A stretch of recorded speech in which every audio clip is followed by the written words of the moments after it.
Bonjour à tous, bienvenue sur SVM6. Donc avec ce tuto, en fait, je vais quelque part répondre à une question qui m'a été posée par la chaîne Math3. Donc je suppose que Math3, ça devrait être Mathieu certainement.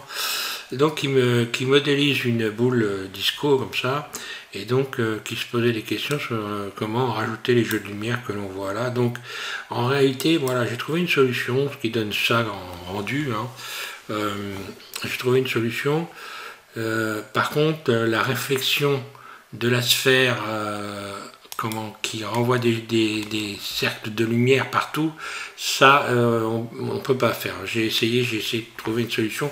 D'ailleurs, apparemment, si on regarde Boule Disco et on cherche les tutos, vous verrez, il n'y a personne n'a trouvé une solution sérieuse. D'ailleurs, je pense avoir été le seul à trouver cette solution-là. Donc, à moins qu'il y ait quelqu'un qui soit plus doué que moi, je vais donc faire cette démonstration-là pour maths et puis pour tous ceux qui voudraient essayer de s'amuser à modéliser et donc à animer une boule disco avec le jeu de lumière que je vous ai proposé là. Donc, voilà ce que ça donne, encore une fois. Alors, je vais commencer par la boule disco, évidemment. Et je vais repartir donc sur Blender 3.4, voilà. Oui, j'ai pas encore installé 5, il va falloir que j'installe 5 d'ailleurs. Alors,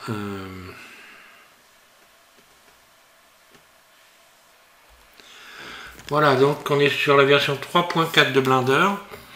Alors évidemment, pour faire une boule disco, je suis pas parti sur une sphère parce que je peux pas avoir des éléments de la sphère qui soit donc qui ait la même surface. Donc je suis parti d'une icosphère ici, voilà, icosphère, et puis vous ajoutez donc ici 5 ou 6 subdivisions. Ouais, je vais mettre 4, ouais, allez, 5 subdivisions. Puis ici, donc une fois qu'on a fait ça, on va créer une subdivision ici de surface. Voilà, subdivision de surface, une fois seulement, ça va suffire, ici une fois, et puis le rendu, voilà, je baisse le rendu de manière à avoir quelque chose qui ne soit pas trop lourd. Et puis donc, voilà, ça me donne ça. Alors maintenant, l'astuce, ça va être tout désélectionner, déjà un clic droit dans la fenêtre ici, puis on sélectionne un vertice ici, alors on voit une espèce de forme ici hexagonale. On sélectionne donc un vertice comme ceci, puis ensuite vous allez aller dans similaire, nombre de faces adjacentes. Un clic gauche, vous cliquez dessus, et ben voilà. Donc c'est pas bon. Ah oui, j'ai pas appliqué, pardon. Il faut appliquer ici, donc mode objet, je reviens ici, il faut appliquer, attention, bien appliquer la subdivision. Voilà. On obtient donc ceci. Je sélectionne donc un vertice ici. Et je vais aller donc maintenant, je retourne dans sélectionner nombre de faces adjacentes. Donc je me retrouve avec tous les vertices au centre qui ont été sélectionnés et je vais les dissoudre en faisant X, dissoudre les sommets, donc les vertices. Voilà, un clic gauche, je me retrouve avec ça. Et maintenant je vais faire la même chose, mais je vais retirer les vertices qui sont ici en trop par rapport à l'hexagone ici, en faisant encore une fois de plus. Hop, ici je vais aller chercher nombre de faces adjacentes, donc ça les sélectionne tous, et encore une fois je vais les dissoudre en faisant donc X, dissoudre les sommets, donc là voilà, ok.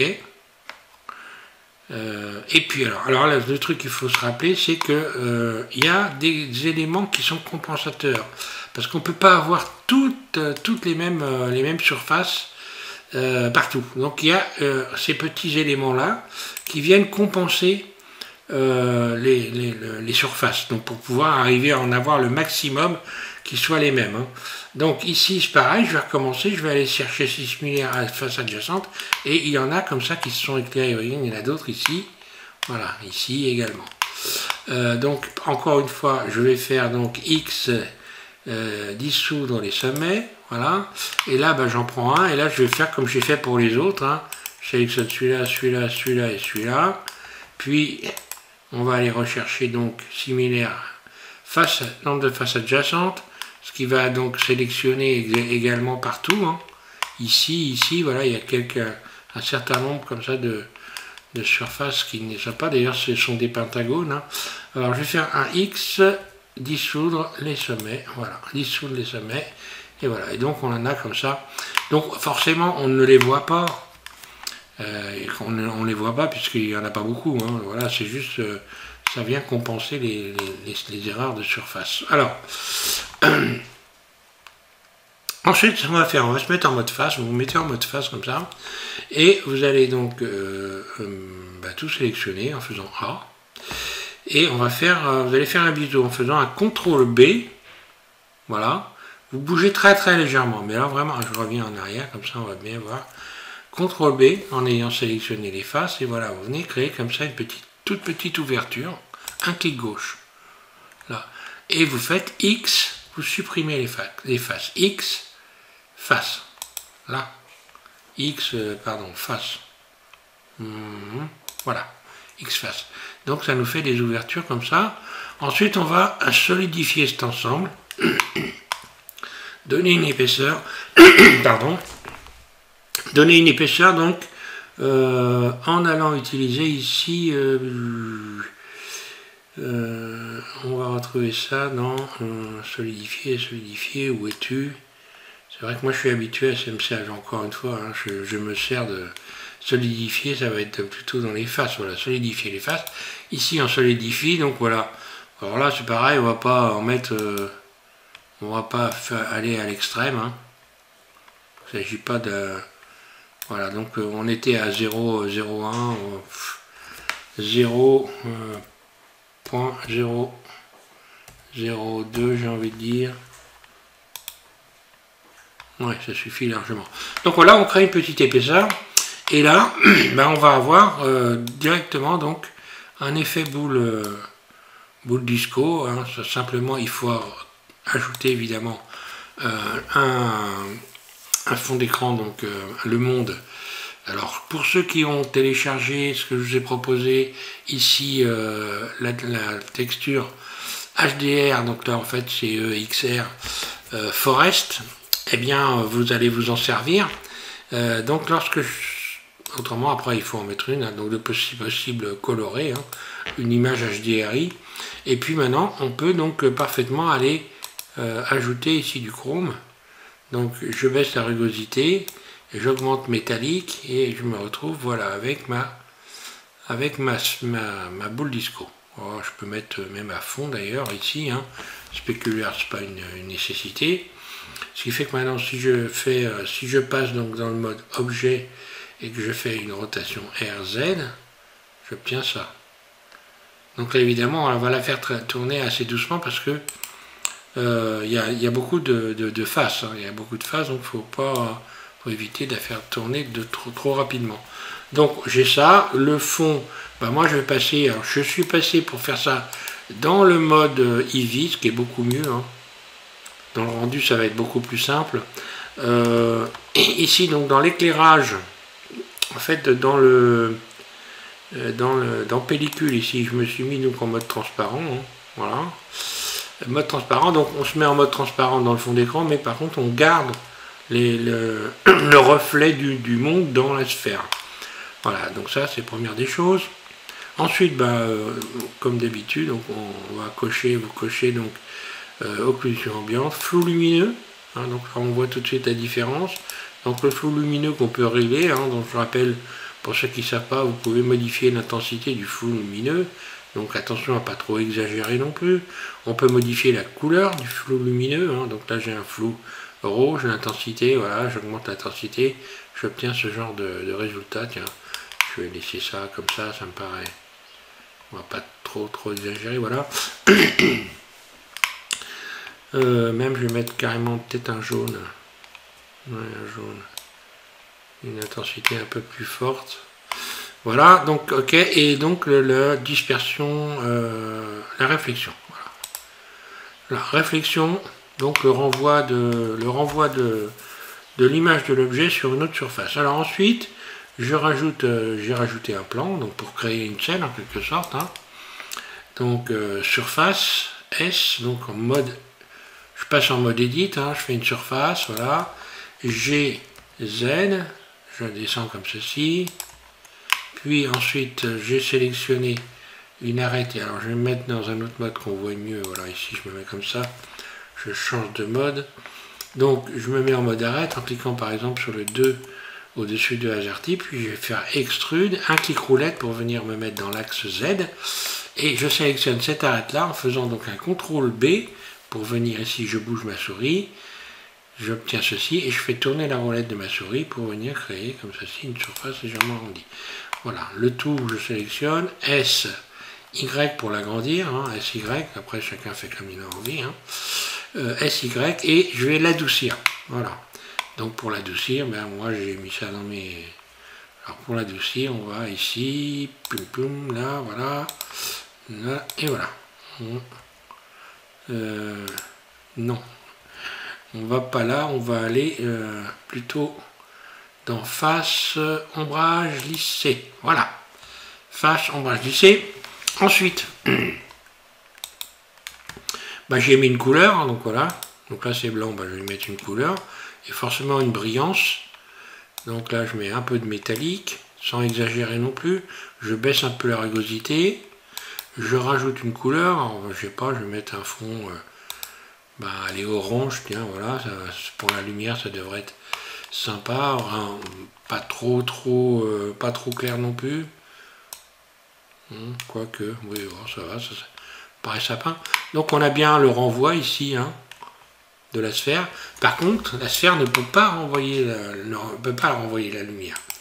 Je vais sélectionner la sphère, la mettre un peu plus haut, G, voilà, on voit bien l'ombre de la sphère. Donc la sphère, je vais la mettre en rotation d'une manière qui est très simple. Ici j'enclenche l'enregistrement. Ma sphère est sélectionnée. Je vais juste faire I et je vais cliquer sur position rotation. Puisque la sphère ne bouge pas, on a besoin de... Je pourrais même cliquer que sur rotation, hein, voilà, je peux même cliquer sur rotation, j'ai une clé ici, voilà. Ensuite, ben, je vais me mettre sur 400 images ici, pour pas avoir une rotation trop importante, je vais mettre sur 400 images, donc là c'est par rapport à l'expérience que j'ai faite, hein, pour avoir quelque chose qui tourne pas trop vite, hein, c'est pas non plus... Et puis là je mets donc mon curseur à 400 images, hein. Donc voilà, je vais baisser ici en cliquant sur les flèches ici, on fait bouger le curseur. Et je clique sur N pour aller chercher ici éléments. Et donc je vais modifier la rotation ici. Donc je vais faire une rotation sur l'axe Z en nombre de degrés. Donc je clique ici sur le Z et je vais mettre 360 degrés. Donc voilà. Ce qui me donne à la lecture ceci. Donc on voit très bien la sphère qui tourne. Voilà. Alors en ce qui concerne les jeux de lumière, voilà comment j'ai fait. Alors le truc c'est bon, bah maintenant je peux parfaitement désenclencher l'enregistrement, j'en ai plus besoin. Je me remets mon curseur ici au départ et j'ai ajouté ici donc un éclairage spot. J'ajoute un spot, donc il est forcément sélectionné. J'appuie sur la barre slash de mon pavé numérique et je retrouve mon spot. Alors mon spot, je vais déjà commencer par lui faire une rotation sur l'axe Y, R, donc pour le mettre à plat. Hein, donc RX 90, là, voilà. Voilà, donc il est là, comme ceci, d'ailleurs, peut-être du bon côté. Je rappuie sur la barre slash. Ouais, il n'est pas du bon côté, donc je vais lui faire une rotation RZ 90, là, voilà. Ok, barre slash, et je recommence, voilà. Alors le truc, la force, il va falloir qu'elle soit très importante. Donc là, j'ai mis carrément 7000, ici, 7000. Puis j'ai baissé ici la taille. Donc la taille, de manière à avoir un point, comme ceci. Donc maintenant, si je regarde ce que ça donne, ici, on voit que j'ai un point là. Je peux changer sa couleur.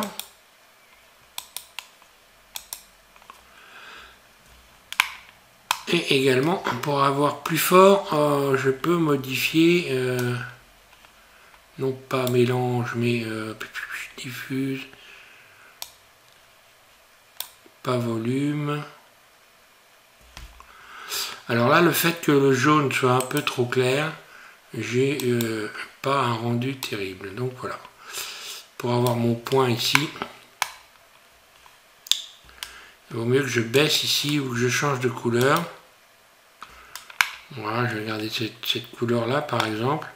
Et je peux encore éventuellement sélectionner mon spot et y mettre plus de force. Hein. Je vais mettre carrément 8000.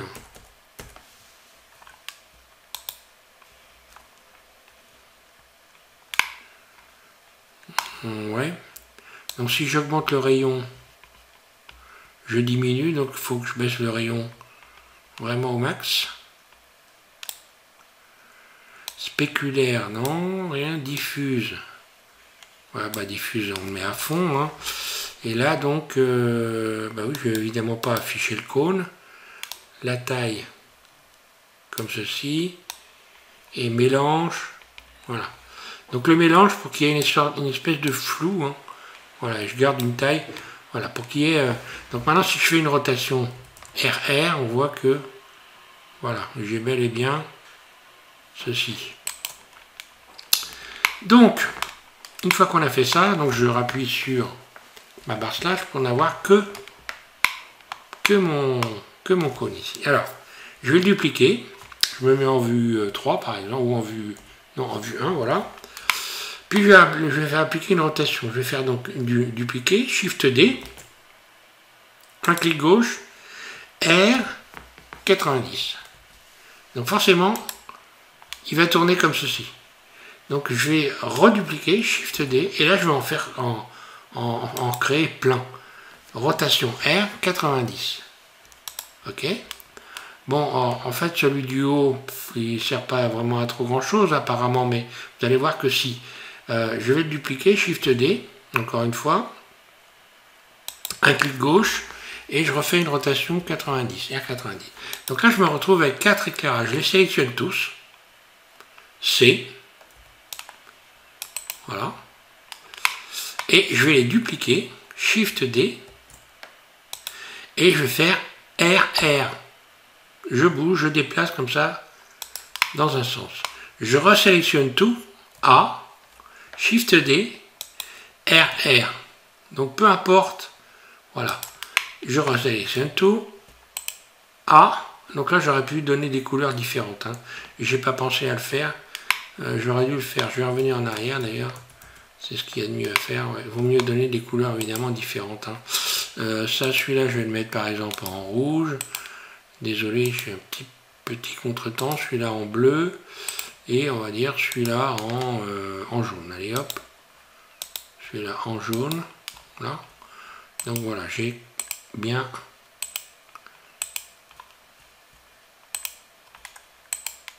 Voilà, j'ai bien 4 couleurs différentes. Donc je les sélectionne tous. A, Shift D, je recommence. Hein. RR, je déplace. A, je sélectionne tout. Shift D, RR. Là, je déplace. A, je sélectionne tout. Shift D, RR. Je déplace tout. A, Shift D, RR, et je déplace tout. Voilà, on va pas en mettre plus, parce que là, on en a beaucoup. Hein. Voilà, donc automatiquement, maintenant, je peux appuyer sur la barre slash de mon... Et on voit que j'ai des points de lumière. Donc ces points de lumière, bah, je peux les placer différemment, hein, s'ils sont sélectionnés. Donc je vais faire un GZ, hein, voilà, pour les positionner un peu plus sur la hauteur. Et puis je vais les programmer pour qu'ils tournent sur la scène. Donc simple, j'enclenche une image clé en faisant I, donc rotation, voilà, position, on peut même faire position rotation, donc voilà, position rotation. Ici je reviens à 400 et c'est pareil là, encore une fois, je vais appliquer une rotation de l'ensemble ici de, hop là.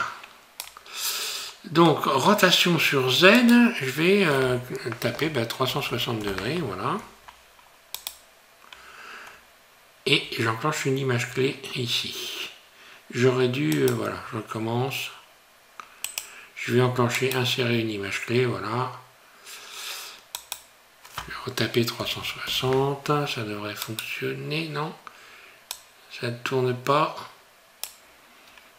Non, je vais supprimer celle-là, X, supprimer la clé, et ici, ah, tout sélectionné, ça ne marche pas là, donc bah, c'est simple, je vais faire une notation à vue, je vais faire simplement RR, tout est sélectionné, donc RR, voilà, je bouge dans tous les sens, ça enregistre, et donc là forcément on voit que ouais, ça a marché. Hein. Maintenant si je fais par exemple ici, je mets mon curseur là, et je vais faire un RZ, ça tourne, puis RZ, puis RZ, voilà, on fait tourner en même temps, et RZ. Là, voilà, quand je vais faire la lecture, je désenclenche l'enregistrement, et je vais faire la lecture. Maintenant, je peux cacher tous les éléments qui sont donc, en allant ici, hein, pour cacher les spots, vous allez ici et vous décochez supplémentaire. Donc, c'est les objets supplémentaires. Maintenant, si je fais tourner, hein, voilà ce que ça donne. J'ai bel et bien les points de lumière. Alors ici, je vais peut-être un petit peu assombrir les choses ou modifier, avoir une autre couleur pour que ça soit un peu plus sympa. Donc je peux remettre un petit peu plus de métallique éventuellement. Ça fonce, hein, c'est normal.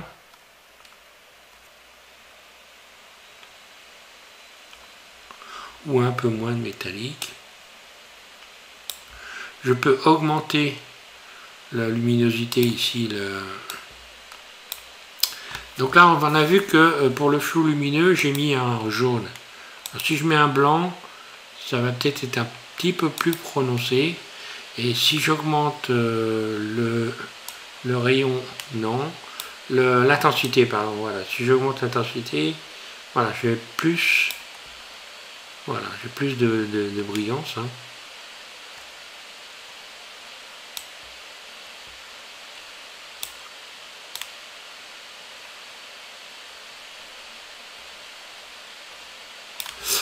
Voilà le seuil de la scène. Ensuite, la force du monde.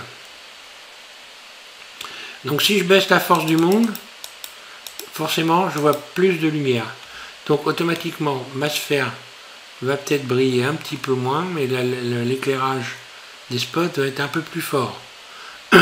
Si je la mettais à 0, voilà ce que ça donnerait. Mais par contre là je serais obligé de rajouter de l'éclairage. On va faire cette expérience par exemple ici, si je suis à 0, je vais ajouter un éclairage donc global. Alors là pour revoir mes éléments, je vais recocher supplémentaire ici, hein, on voit tous les éléments là. J'arrête la lecture et je vais positionner ici, ajouter. Alors soit on va tenter un éclairage soleil, tiens allez hop, je vais faire un GZ pour venir le remonter ici, puis un GY pour le déplacer, un GX pardon, GX, puis une rotation Y et un Y pour venir voilà, positionner comme ça. Voilà, donc maintenant je peux donc voir modifier la force de mon éclairage et on va voir ce que ça donne. Voilà, donc là on voit bien qu'il ne faut pas que j'en mette beaucoup. Voilà, si je mets ça, ça va me donner ça, mais regardez ma sphère. Elle n'a plus que la brillance de l'élément que j'ai rajouté. Donc il faut quand même que le monde, il faut lui redonner de la force.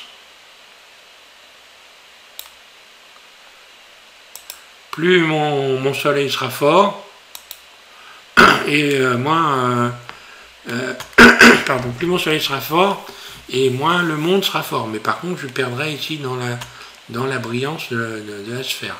Donc, qu'est-ce que je vais faire? Je vais tenter plutôt éventuellement un éclairage zone.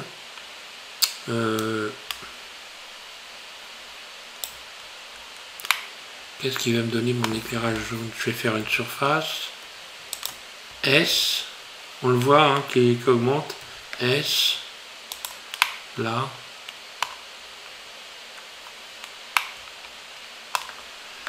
D'ailleurs l'éclairage jaune, je peux lui donner voilà l'éclairage jaune, hein, je peux modifier sa puissance aussi. Hein. Donc on voit tout de suite un carré jaune qui est apparu là. Hein. Donc évidemment il faut limiter quand même Voilà, si je mets du blanc, bah voilà, ça va donner ça. Hein. Voilà, bon, c'est tout un tas de petits réglages qu'il faut donc petit à petit régler suivant votre convenance. Hein. Voilà, je vais retirer donc supplémentaire, comme ça je ne vois plus les machins, je ne vois plus donc les objets, les spots, le soleil, tout le tralala. Et ensuite, je vais ajouter une caméra.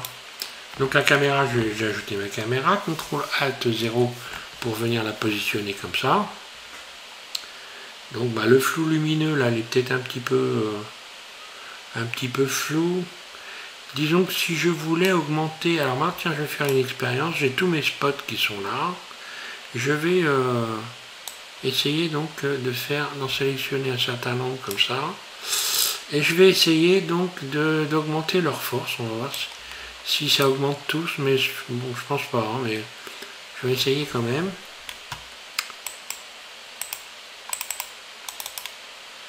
J'en rajoute un ici en même temps. Ah non, ils sont pas tous sélectionnés. Allez, je vais essayer de faire ça. Voyons voir ce que ça va donner.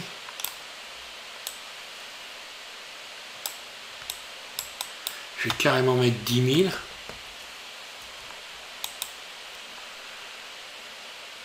Oui, il y en a qui sont un peu plus forts que les autres. Hein. Oui, ça a marché, je pense. Hein.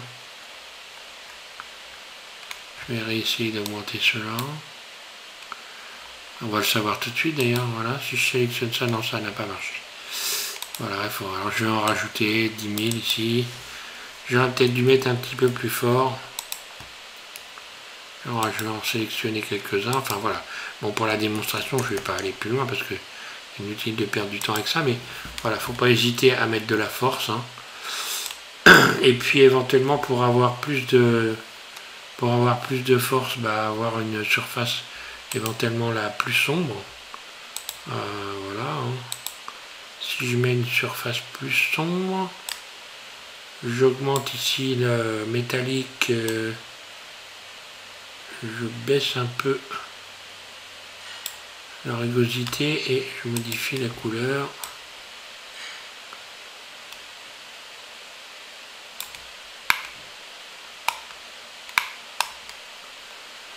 Ouais, ça marche pas vraiment. Donc apparemment, il ne faut pas mettre trop de métallique, par contre, pas trop de spéculaire non plus. Hein. Voilà, enfin voilà comment j'ai fait, donc vue de la caméra, et puis ensuite, bah, là on a quelque chose qui est quand même, je trouve pas trop mal. Avec donc cette boule,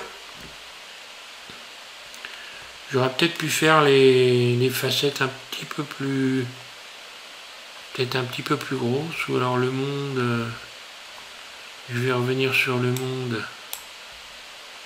Ici, je vais peut-être augmenter un peu le monde. Alors ici, j'augmente le monde, j'augmente la brillance de la sphère nettement. Hein. Voilà, après le monde, on peut toujours le trafiquer. Hein. Il suffit d'aller, si on veut modifier la couleur du monde, il suffit d'aller dans Shading ici. Hein. Puis on va aller chercher... ici, on va aller chercher le monde, hein, attention, il ne faut pas se tromper, pour le monde c'est ici, hein, pour les objets c'est là, pour le monde c'est là, et puis je pourrais, on va faire cette expérience quand même, je vais peut-être avoir quelque chose de plus fade, j'en sais rien, voilà, je me mets là, dans la bonne vue de la caméra, là, vue de la caméra, et puis je vais cacher également les objets supplémentaires, voilà. Et là, ben le monde, je pourrais par exemple lui rajouter un dégradé de couleur, par exemple, on va tenter ça. Là. Donc, et de toute façon, il est déjà noir et blanc, le monde. Donc, si je mets ici, si je change les couleurs, voilà, ben on voit, voilà, ben si je mets un rouge, ici je vais mettre un jaune. Et voilà, on voit que je pense que je devrais avoir un résultat un peu multicolore. Je vais sélectionner TV ici, ça, voilà. Rajouter ici plus des nouvelles couleurs. On va avoir plus une ambiance disco là comme ça. Voilà, je peux régler après plus de jaune. Je vais en mettre une autre. Ouais, je rajoute un blanc aussi. Allez, après on peut s'amuser à modifier un peu les couleurs du monde pour obtenir des effets différents. Voilà, vu de la caméra, ça va me donner ça. Voilà. Donc, bah voilà. Oui, Mathieu. Voilà ce que je pouvais faire pour toi. J'ai rien trouvé de mieux. Hein. Si on regarde dans les tutos, il n'y en a pas. Hein. Enfin bon, je dis encore une fois, hein, est-ce qu'il y en a un qui a fait mieux que ça? Ben, je te le souhaite, hein, mais bon, j'espère que ça va correspondre à ce que tu avais envie de faire. Voilà. Merci donc à tous de suivre la chaîne. Et puis je vais reprendre donc le cours normal des choses en repartant soit sur un QCM, soit je vais repartir sur la table de montage audio-vidéo si d'ici là on n'a pas posé des questions auxquelles je vais évidemment répondre. Voilà, je vous remercie à tous et bon courage donc à tous ceux qui vont s'amuser avec cette boule disco. Merci.